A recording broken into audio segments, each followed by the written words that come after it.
conservação com base comunitária, né? Então, a gente, com 40 anos, a gente pode ter já observar um retorno das transformações nas comunidades litorâneas onde a gente atua, né? De grande impacto, tanto ambiental quanto na parte social também, né? Então, vou fazer um pupurri e vou de atividade, de estratégias, né, em relação aos vários eixos que a gente trabalha, né, mais focado na parte social, tá bom? E vou dar mais um detalhamento de atividades com as escolas aqui para vocês também, né, que eu acho que é o foco aqui da rede também, a parte de educação formal. Como eu não estou vendo vocês, qualquer coisa, vocês sinalizem na fala, porque eu não estou vendo, conseguindo enxergar aqui acesso nem ao chat. Não sei como é que apareceria aqui no... Bem, então, tá nesses... Hã? Não, tá bom. Obrigado. Tá bom? Uhum. Deixa eu voltar aqui rapidinho.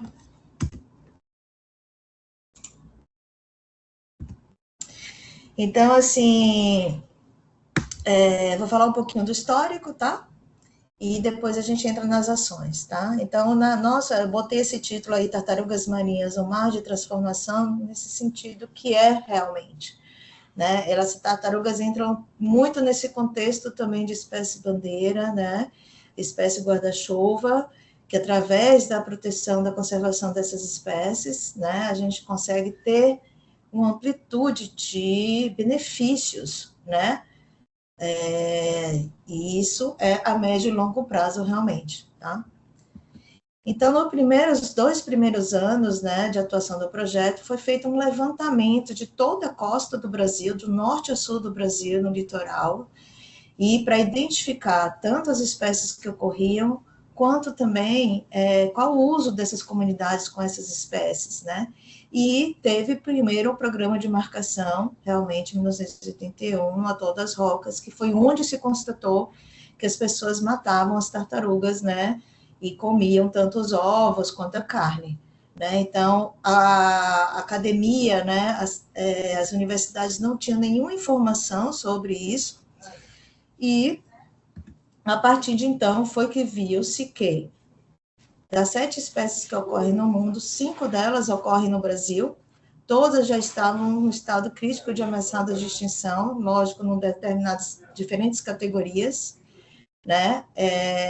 Atualmente, a gente tem ainda em estado criticamente em perigo a tartaruga de couro, né, que é a Dermocheirus coreacea, essa direita, extrema direita aqui da tela, e a tartaruga verde, ela saiu da lista de espécies ameaçadas, né, do Brasil, tá? Do Ministério do Meio Ambiente do Brasil.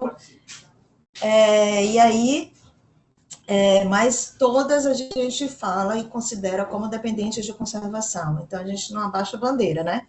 Mesmo que uma espécie saiu realmente da lista, mas as nossas ações de conservação, como são amplas, né, e a nível territorial, então elas acabam se beneficiando em função das demandas das outras espécies também.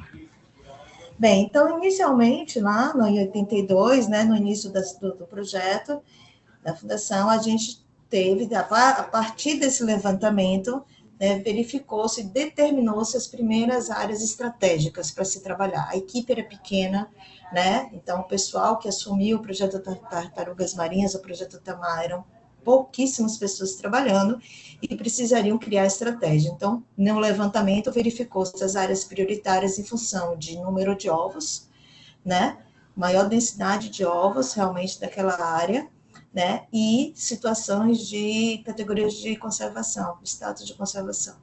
Por exemplo, em Regência, aqui nesse mapa da esquerda, onde tem a comunidade de Regência, a terceira de cima para baixo, que é no estado do Espírito Santo, ela foi escolhida para ser uma das primeiras bases em função da ocorrência das desovas da tartaruga de couro, que é o único lugar no Brasil onde ocorre a desova da tartaruga de couro. Então, são pouquíssimas fêmeas, são pouquíssimos ovos, porém, pela importância do status de conservação dessa espécie, ser o único no Brasil, foi um dos primeiros lugares para fazer as atividades de conservação.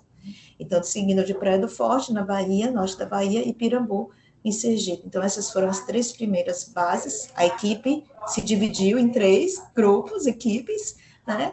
E criaram as primeiras áreas.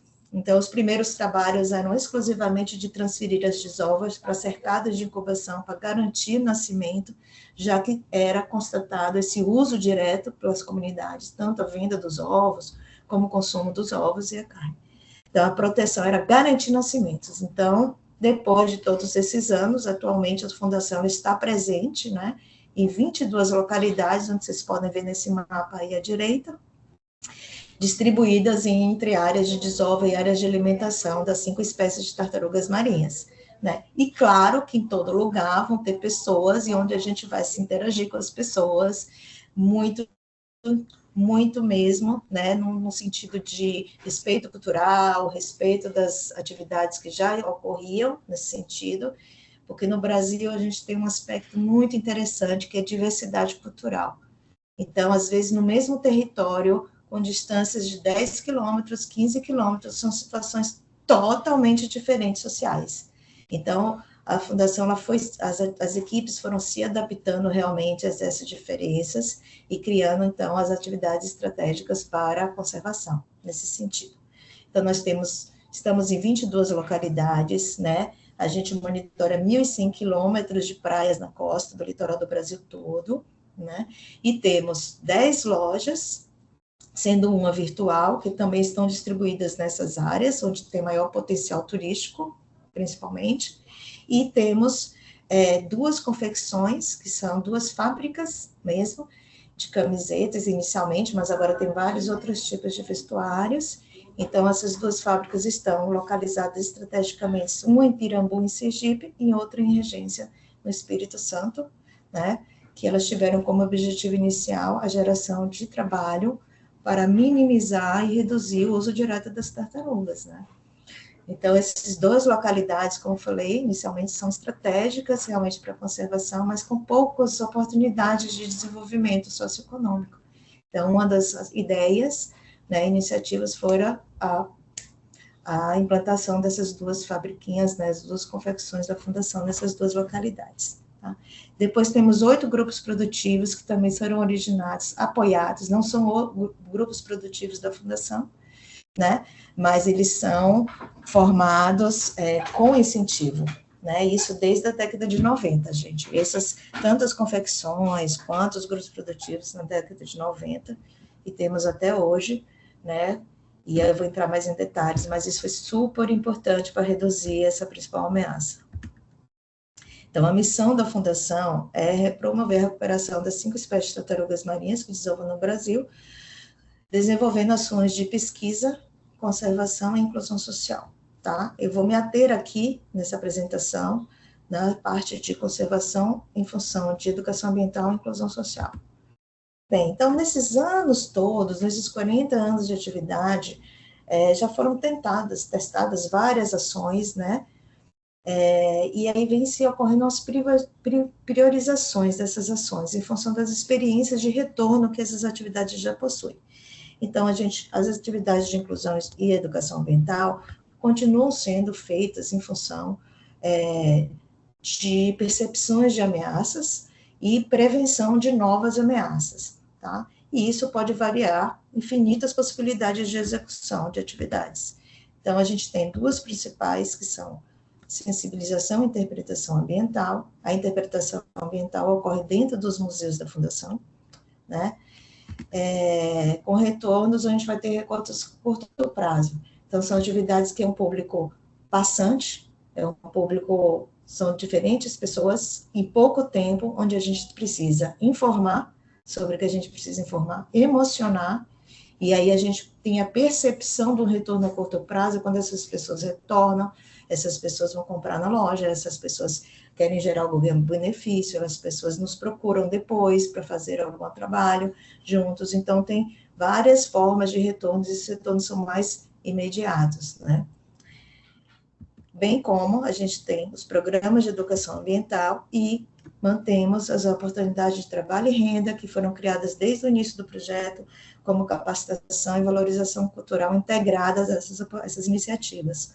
Então, essas duas linhas de trabalho, a gente tem retornos a médio e longo prazo, porque aí se trata de mudança da vida das pessoas, tanto promovendo novas oportunidades de trabalho e renda, como a formação através da educação ambiental integrada às ações de conservação, né? Então, iniciando e exemplificando a vocês as atividades de sensibilização, e aí eu foco na interpretação ambiental. Nós atualmente temos 6 museus, né, distribuídos nas regiões onde vocês viram na mapinha. Eu vou apresentar aqui todos os dados do ano passado. Então, ano passado, nesses 6 museus, a gente teve a visitação de 762 mil pessoas, onde 60% desse público participou das atividades interativas, que eu chamo, né? São as atividades de sensibilização que são mais integradas, né?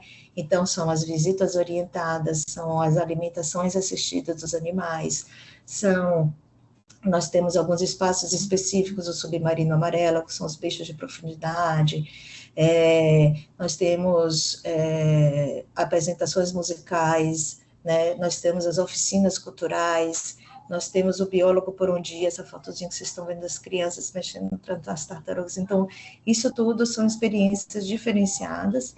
Lógico que os museus, eles têm nas suas estruturas painéis informativos e elementos e ferramentas que a pessoa sozinha, sem estar participando de um horário dessas atividades na programação dos museus, ela pode se informar, sim. Ela pode vir, né, visitar todo o museu e saber o mínimo, né, digamos, das informações sobre as tartarugas, das atividades de conservação e dos retornos, né, em função dessas atividades de conservação, tá? E a amplitude de trabalho que isso traz, né, e de benefícios para a conservação marinha como um todo, né? Então, isso a gente consegue, mas é muito mais legal quando tem uma participação de um monitor ou ele está efetivamente participando de uma atividade interativa nesses museus. A gente vê no olhar das pessoas a integração e esses retornos maiores após as visitas. Bem, e as escolas, né, são públicos super especiais, na verdade é um público bem estratégico para a gente, porque mesmo que a gente não seja uma instituição formadora reconhecida pelo Ministério da Educação, que nem é o nosso objetivo, nós temos nesses espaços, que são museus, umas oportunidades que essas instituições formadoras regularizadas, né, elas possam utilizar os instrumentos e as ações e as atividades que a gente tem nos museus, como tipo laboratórios a céu aberto. A gente gostaria muito, é um sonho assim, às vezes a gente consegue em alguma escola que tem um planejamento mais efetivo e que coloque isso realmente como parte do conteúdo curricular, né? Essas visitas, porque nós temos os animais vivos, né? Nós temos todas as espécies de tartarugas, nós temos outras espécies de animais marinhos, como os tubarões, raias, né? Peixes oceânicos. Então, é uma amplitude de informação que as crianças e adolescentes, eles podem estar aproveitando, além das atividades de conservação que são explicadas. Bem, então, no ano de 2025, nós Desculpa, tivemos... Valeria, Sim? o nivel fundamental, ¿qué edad, cuántos años tienen Ah, tá. Então, assim, las os níveis de crianças? ensino, né? No Brasil, a gente tem essas categorias. Então, o fundamental é digamos, seria das crianças de 6 anos até 12, 13 anos. Ok. Não, mais até 15 anos, que aí depois entra no ensino médio. Não, desculpa. Fundamental seria, exatamente, 6 anos, porque aí o infantil é abaixo dos 6 anos, aí vem o ensino médio, que seria o colegial. Como se chama? Ah, perfecto. Okay, es como Né? primaria o educación. Digamos assim. Então, é o maior número de escolas que a gente recebe do ensino fundamental, que é essa formação, geralmente, né, de crianças acima de 6 anos até os 15 anos. É uma idade ótima, né, é um período assim, e a gente não consegue já treinar os monitores também, não para um atendimento especializado a nível de disciplinas, curriculares, né? De conteúdo, assim, você está no 6º ano, então vamos dar isso, isso, isso. Porque a gente tem uma demanda muito grande, teria que ter um planejamento de agendamento específico para as escolas, nesse sentido. Mas, no todo da visita, a gente consegue mudar a linguagem, adaptar a linguagem para as crianças, para os professores, né? Então, isso é muito importante, tá? Então, mais ou menos isso, 48 mil alunos, estudantes, mais ou menos 7 mil professores e mais ou menos 1.400 escolas atendidas, né? A Praia do Forte, aqui em Florianópolis, você vê o número de escolas é maior, que é lá no sul do Brasil, o museu, né? Seguido de Praia do Forte, né? Que tem uma visitação grande também, tá? E a maioria dos atendimentos a gente cobra a taxa pela metade, né? Porque tem essa nas legislações, as escolas elas pagam meia entrada nos espaços públicos, né? E isso é importante, mas a gente tem um grande número de gratuidades também. As escolas públicas do Brasil, elas não pagam, tá? Bem, então, saindo dos museus, né, desses atendimentos para visitantes e tal, e usando os instrumentos do museu, os museus, eles têm uma importância muito grande mesmo, tá? Nessa parte de sensibilização e de envolvimento da sociedade como um todo. Mas a gente precisa aí sair dos museus também. Então, as equipes, elas vão a campo, né? Então, nessas atividades de sensibilização no campo, a gente consegue abordar tanto públicos específicos em função de ameaça. Então, para isso, nós temos 2 programas, o Nossa Praia Vida, que aqui à direita, né? Que é voltada para os usuários de praia. Então, a gente faz as atividades na praia, como após o nascimento dos filhotes, né? Dos ninhos, né? A gente tem que abrir o ninho mesmo para contar os dados biológicos e tal, tirar as taxas todas, né? De informações que a gente tem daquele ninho, daquele nascimento, e sempre fica com os filhotes lá que sairiam após, né? Os primeiros saem logo, são mais fortes, eles saem à noite, a gente nem vê. Mas quando abrimos o ninho, se fica vendo alguns filhotes retardatários. Então, a gente faz as cerimônias públicas de caminhadas de filhotes com esses filhotes, naquele mesmo local. Então, isso já era um emocional muito grande. Nessas atividades, o máximo que a gente puder de levar, de aproximar as pessoas dos animais, são muito importantes, né? É como a gente percebe nos museus, né? É um outro feeling que desperta no humano mesmo, sabe? A convivência, o ver, né? A presença dos animais. Então, isso é importante.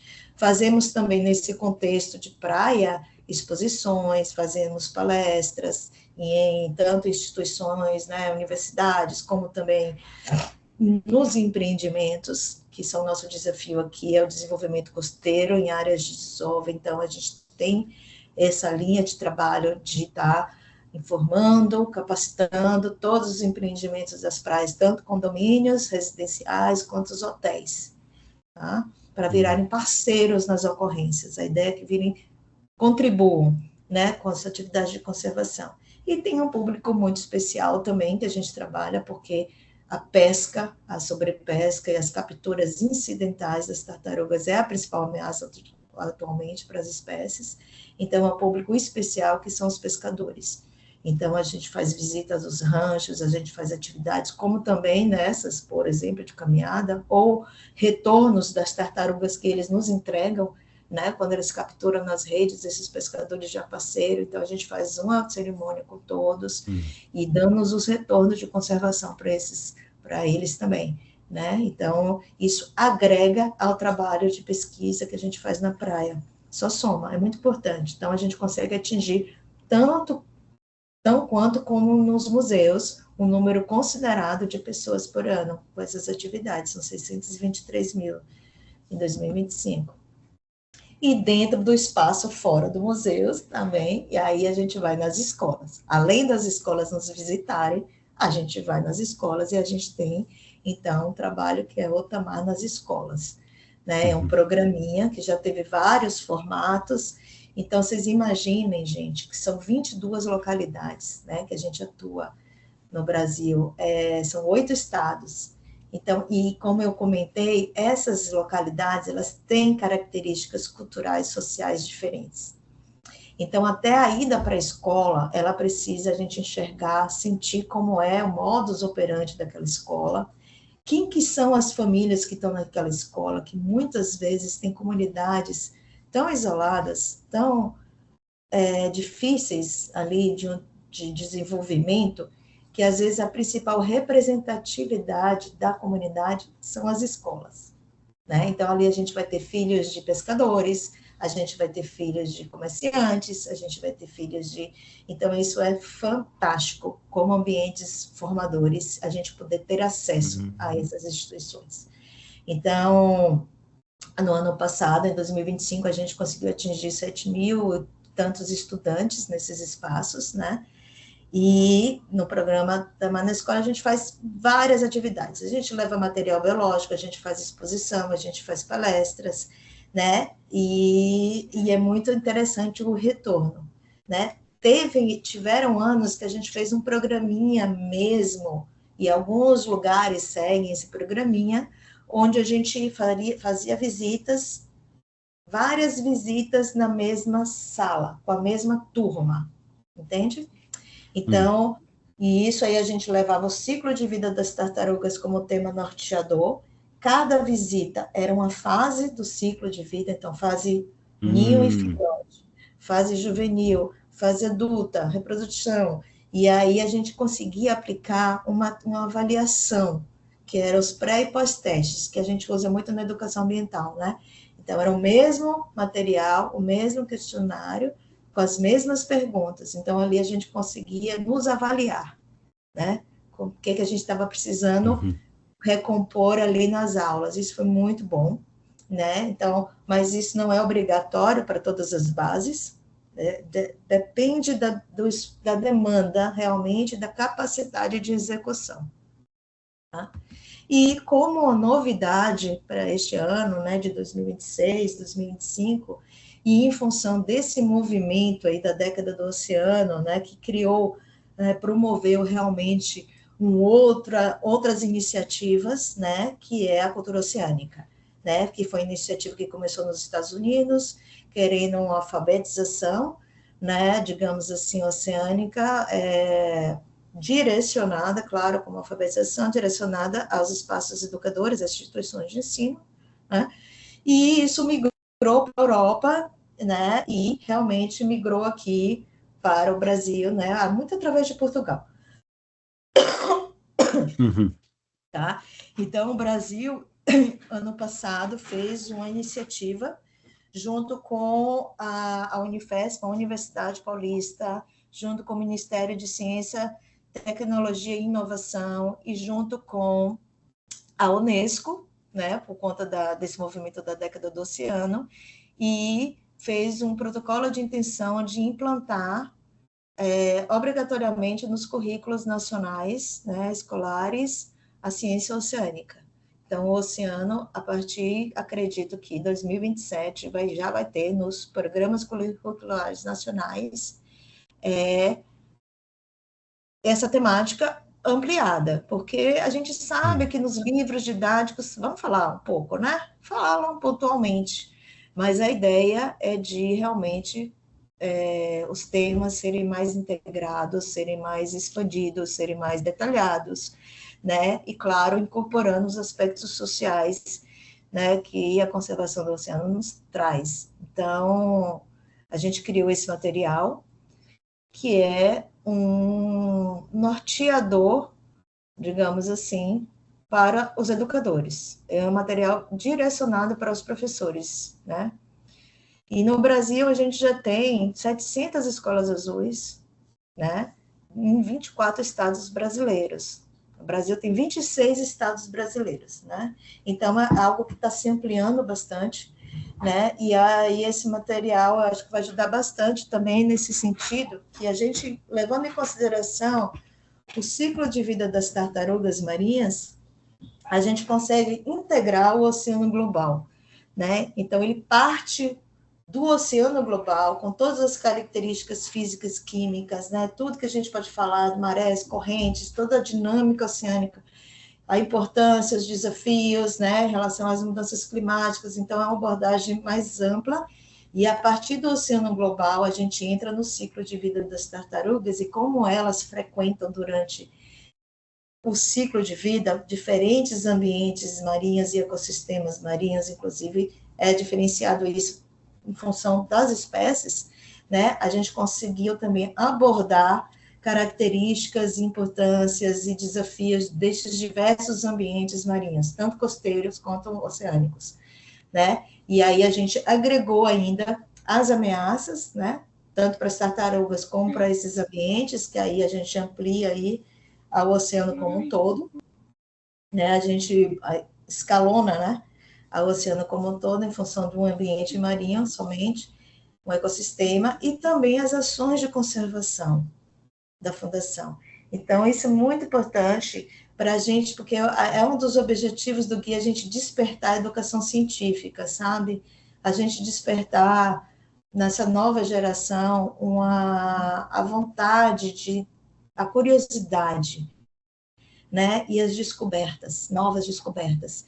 Então, a ideia é a gente passar todas as metodologias que a gente passou no guia sobre o que faz quando encontra uma desova, quais os dados que a gente coloca, quais os dados, como é que a gente analisa e faz as relações matemáticas, inclusive, de taxa de incubação, taxa de nascimento dos filhotes, e o que isso representa para a população de tartarugas por cada espécie. Então, essa visão ampla da ciência, né, metodológica, e na prática com conservação, e os retornos que a gente já consegue afirmar por conta desse trabalho de 40 anos, isso é muito bacana para estimular os projetos de educação científica. A ideia é que os professores, eles consigam ser mentores de pequenas invenções, pequenos projetos, né, que as crianças podem criar,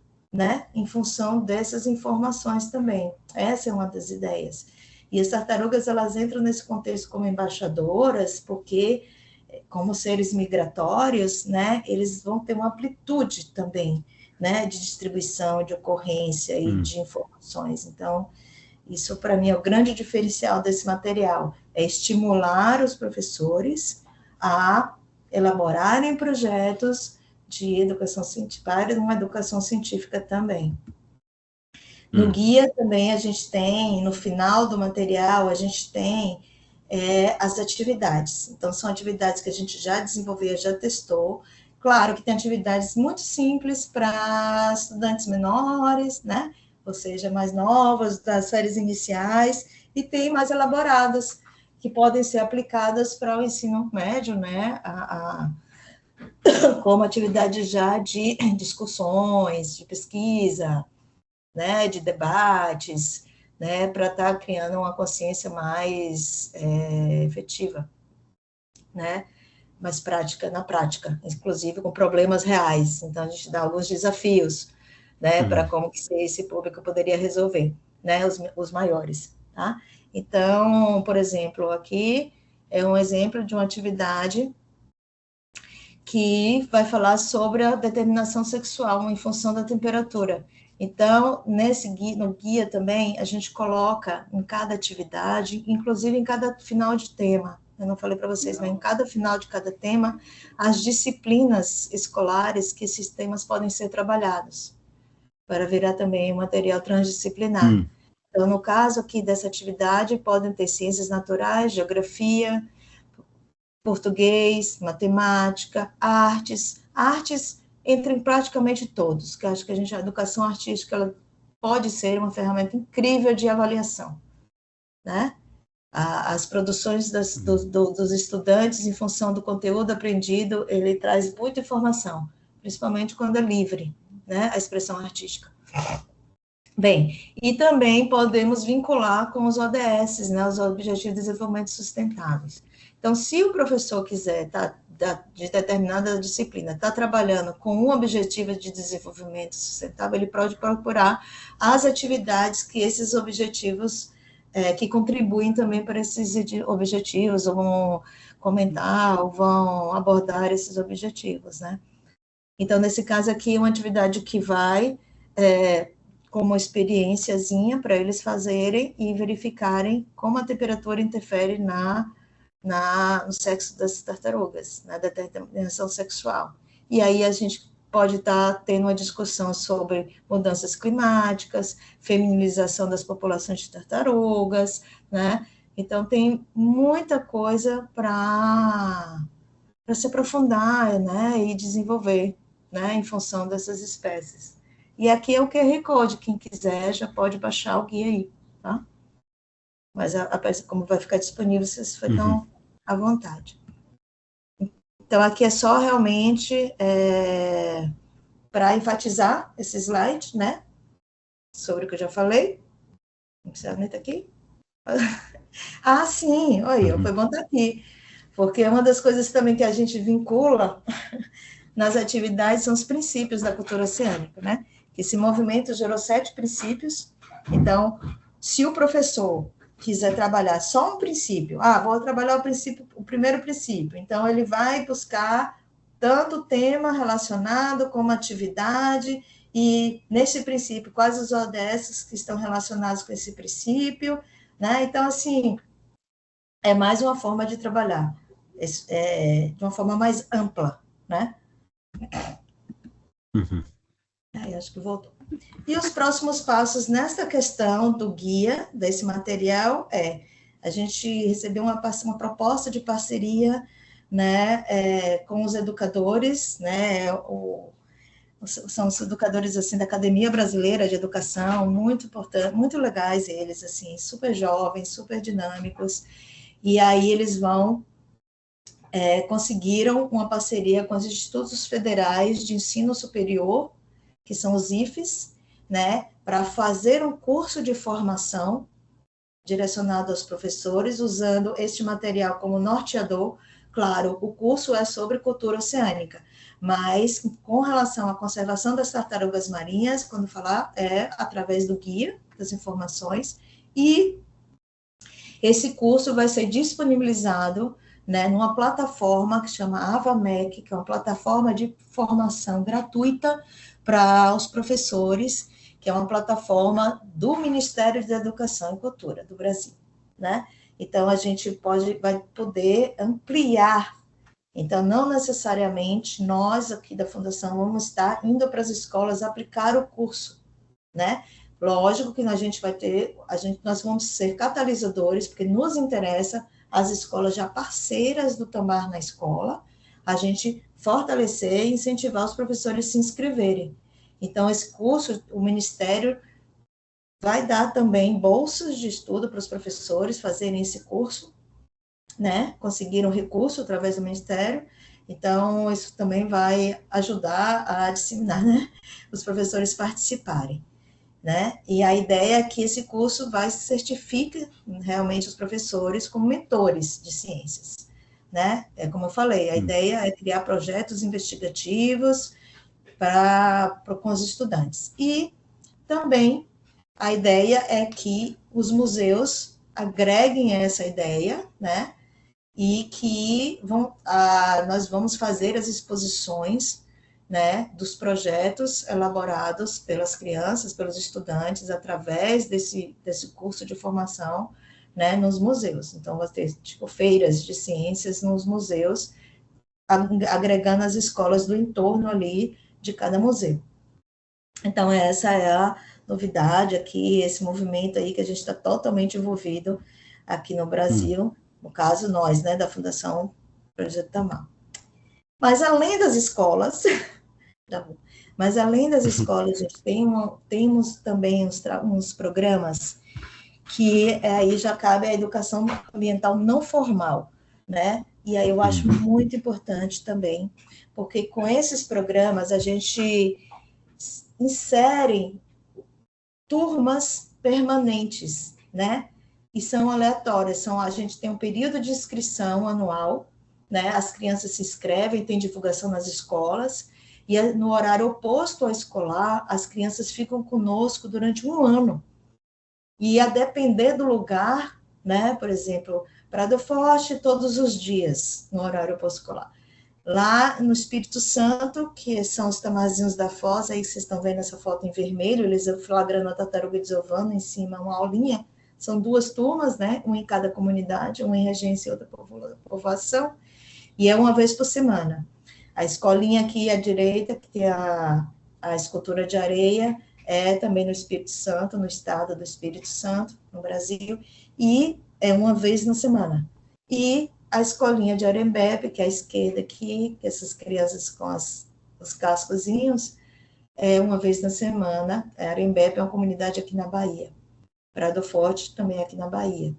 Né? Então, atualmente, a gente tem 5 turmas. Né?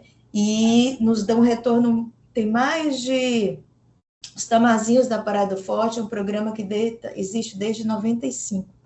Então, a gente tem agora biólogos, pessoas formadas em várias áreas de conservação ou áreas afins, né, que trabalham conosco e que foram tamazinhos, né? Então, é efetivo, é verdadeiro essa formação. A educação ambiental, sendo assim, contínua, integrada, e as pessoas participando efetivamente dos movimentos, das atividades, a gente consegue retorno, sim, em gerações, médio a longo prazo, tá?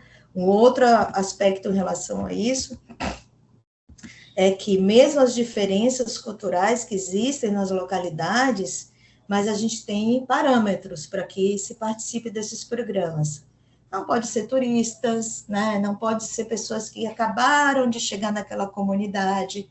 Então, são pessoas que precisam ter vínculos territoriais e famílias que também não tenham muitas oportunidades, né?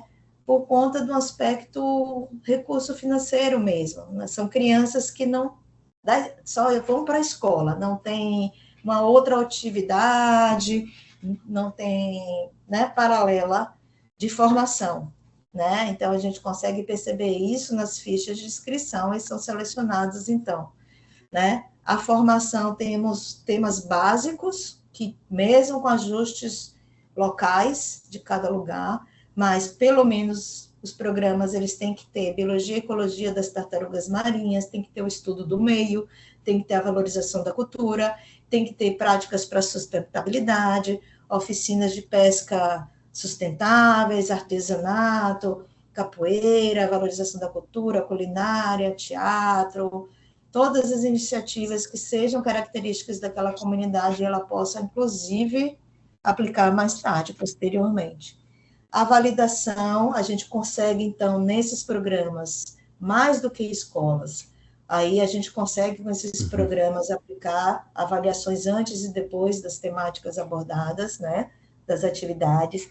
Também temos um vínculo com as famílias e com a escola, claro, que a criança ou adolescente está matriculado. Então, vira um tripé de relação, né, institucionais, família, escola e a Fundação Projeto Tamar. E aí a gente consegue agregar aquela criança em todos os sentidos. Outra coisa também, esses programas, a gente no Brasil aqui temos os órgãos reguladores, né?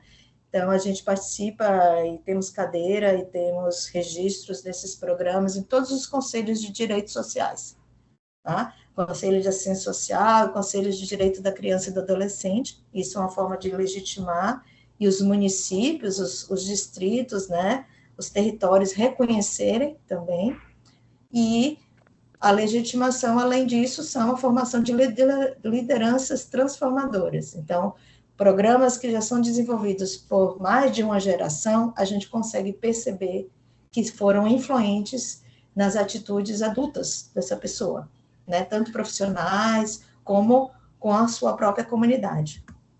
Bem, e aí a gente tem também outras atividades em relação à formação, que já é para um público maior, né? Que são os jovens Tamar. Então, a gente tem contratados muitos jovens aqui, né, na própria fundação, a nova geração, ela está envolvida, e muitos são egressos desses programas, como também a gente tem os jovens aprendizes, que a gente tem um programa no Brasil que chama Primeiro Emprego. Então, a ideia era que essas crianças que participassem desses programas de educação ambiental da Fundação, elas conseguissem permanecer aqui, mas numa outra postura já profissional. Só que a gente não pode contratar menores de idade.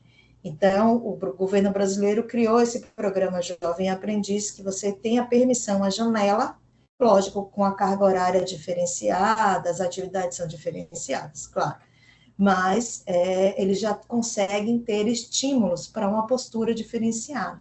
E a gente sabe, gente, que aqui no Brasil ainda há um processo de desenvolvimento econômico.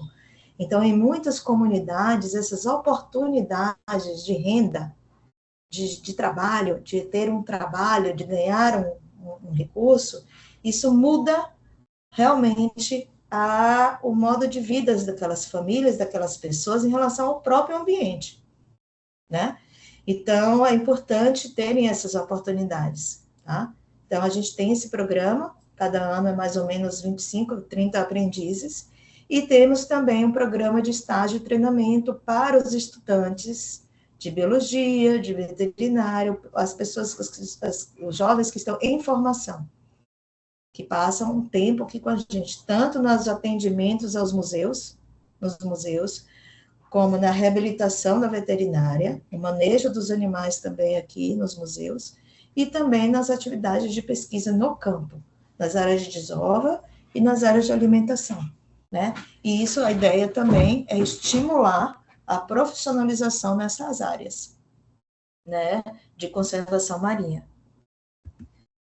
Bem, e como não poderia deixar de dizer e ressaltar que um dos grandes diferenciais da Fundação e que mudou aquela situação inicial de uso direto das tartarugas, de consumo, né, e de comercialização, e que ocasionou o declínio das populações de tartarugas no Brasil, foi essa situação do uso direto, foi justamente as oportunidades de trabalho e renda atreladas à capacitação, integradas à capacitação.